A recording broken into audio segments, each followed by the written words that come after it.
Alright, it's Legwee here, and man, WrestleMania 30 was just a special night for the fans, to be honest. It was basically an event for the fans to enjoy because we all got what we wanted in the end. WrestleMania 30 is one of the greatest WrestleManias of all time, with moments such as the Miracle on Bourbon Street, the ending of the streak, the Andre the Giant Memorial Battle Royal actually meaning something. With the WrestleMania as monumental as this, what if I were to told you that this match card could have been better? But you know what? Today I am going to rebook the entire match card of WrestleMania 30. But first and foremost, there is only one match that will stay the same, and that is the Andre the Giant Memorial Battle Royal with Cesaro still winning. But that doesn't matter now. Let's get to business. So the first match here will be the Shield versus the Wyatt family. In early 2014 pre-elimination chamber, the Shield versus the Wyatt family was a dream match for tons of fans, and yet the pay-per-view happened at elimination chamber. The match was great, but I think a match that big should have happened at WrestleMania. So simply put it, we might as well just delay the match by 2 weeks with added context. So with that being said, we all know in real life there was tension within the Shield in early 2014, and we should just simply have the Wyatt family be the ones that instigate the situation and just stoke the fire between the Shield members. And then the Shield come together stronger than ever, and they just say, you know what? We're a unit, we're family, we're brothers, and let's take down the Wyatt family. Basically, all we do is just we put the match that we had at Elimination Chamber at WrestleMania, and the Wyatt family still wins, so Bray Wyatt at least has a win under his belt. And look, I know this next match might be a stretch, and I know it is somewhat of a long shot, but hey, this is my video, so who cares?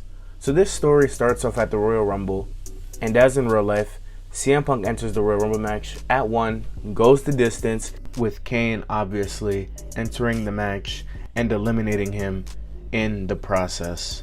And hopefully, when this story is pitched, this doesn't make CM Punk leave the company.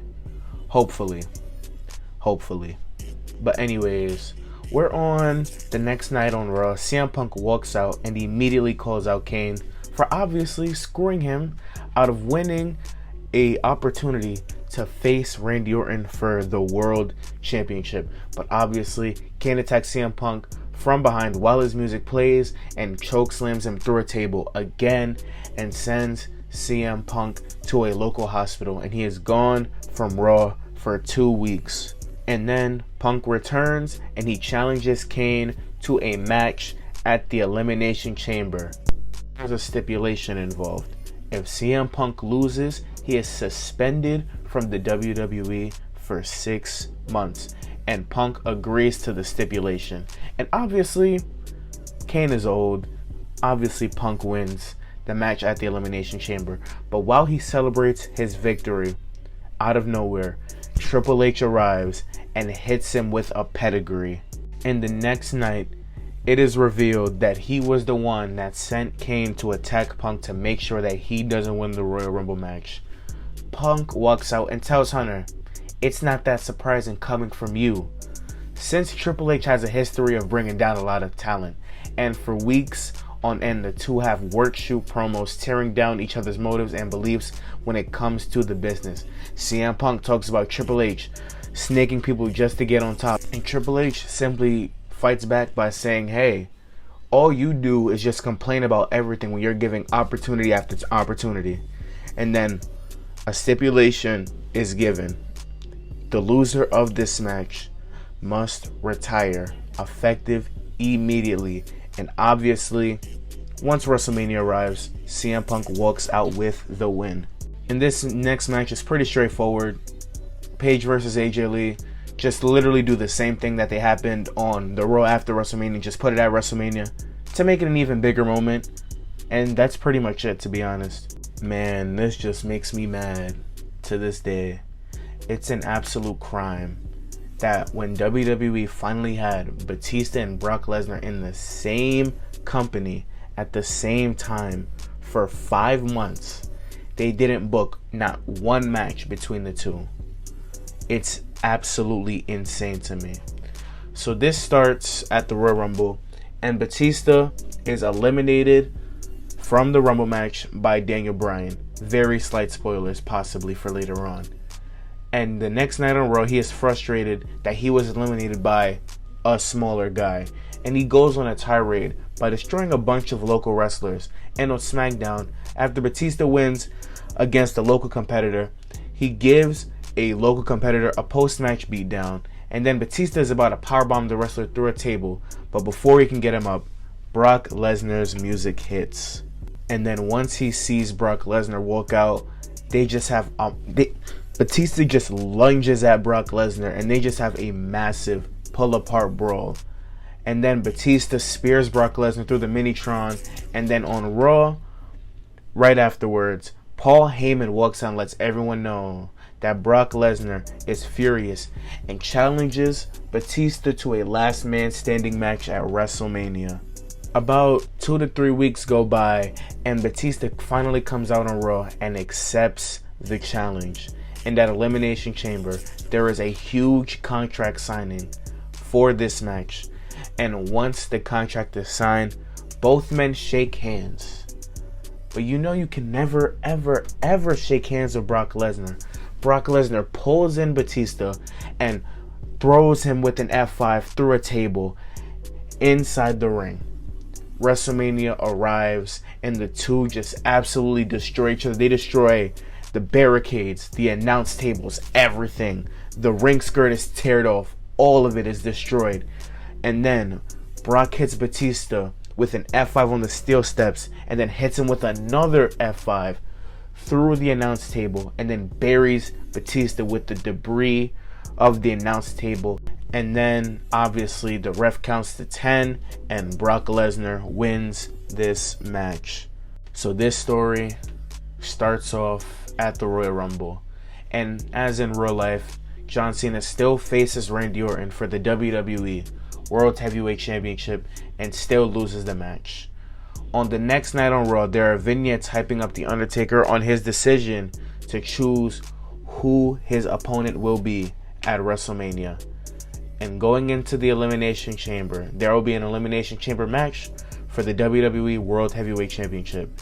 2 weeks before the Elimination Chamber pay-per-view, The Undertaker returns to Monday Night Raw and says that the person will find out at the Elimination Chamber pay-per-view. So the participants of the match will be the same, but instead of having Daniel Bryan in the match, we'll just throw in Dolph Ziggler, because let's not, let's just make Dolph Ziggler fans happy for once at least. And now John Cena was hit with a stipulation.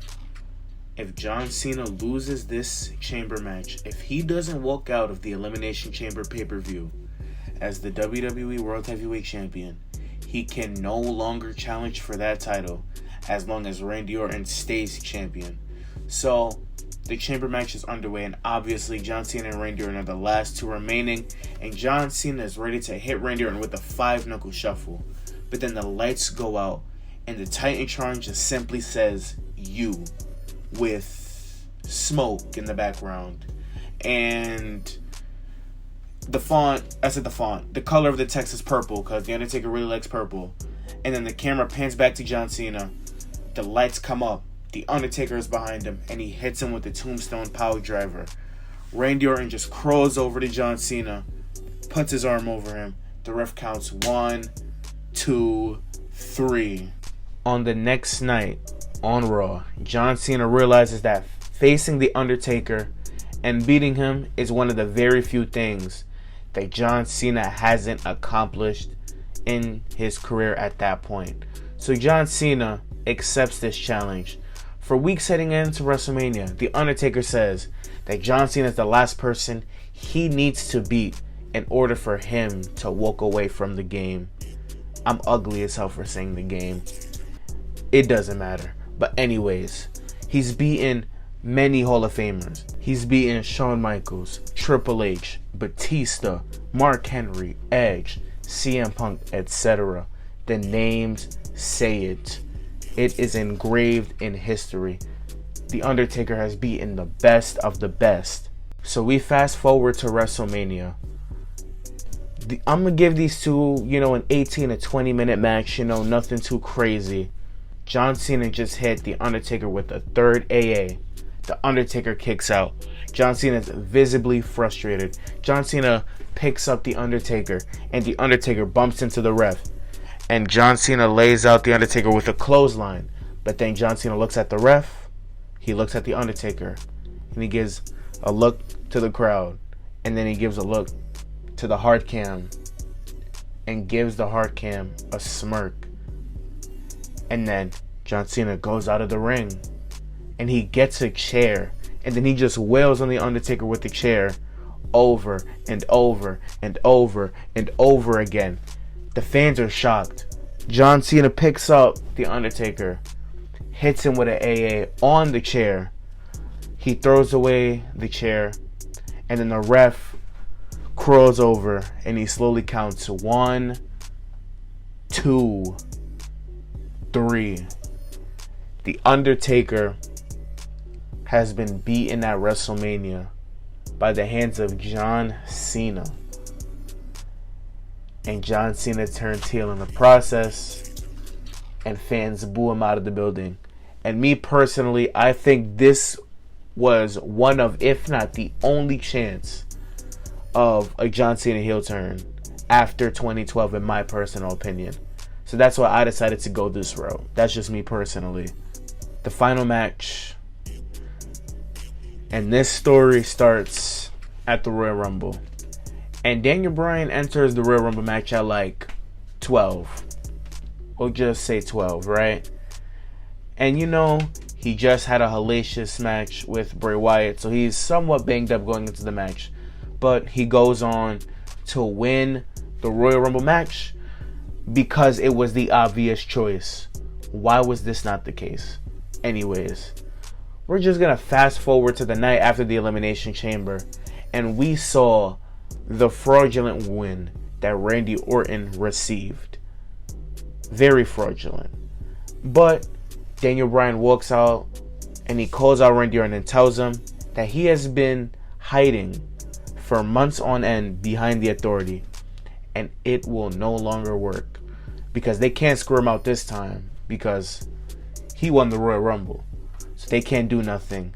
And they can't screw Daniel Bryan out of the World Heavyweight Championship this time. And then out comes Vince McMahon. And Vince tells Bryan that he'll never become a main event talent in his career. And that he says that his Royal Rumble win was an absolute fluke. And Randy Orton will bring him back to reality. And he says Randy Orton is the guy that WWE needs. But then Daniel Bryan states that Randy Orton knows that he cannot hang in the ring with him. And Randy Orton is visibly upset with Bryan's comments. And then he just says that he always and will always be better than Daniel Bryan in the ring.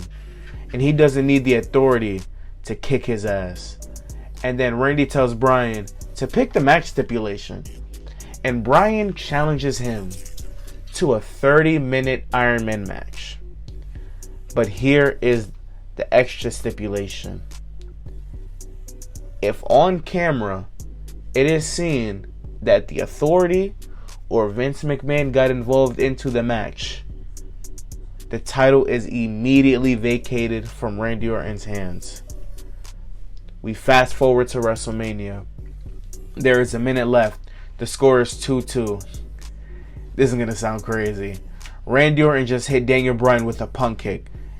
Bryan kicks out. Randy is going for an RKO, but Daniel Bryan reverses the RKO with a roundhouse kick to the head. And he puts Randy Orton in a yes lock. And he taps him out when there is 3 seconds left. And the bell rings. And we all live happily ever after. Let me know, guys, if I cooked. And let me know if you guys want any more of these fantasy booking videos. This is just something new that I'm trying out. So, I'll see you guys next time. Yo, bro, click that button for me real quick.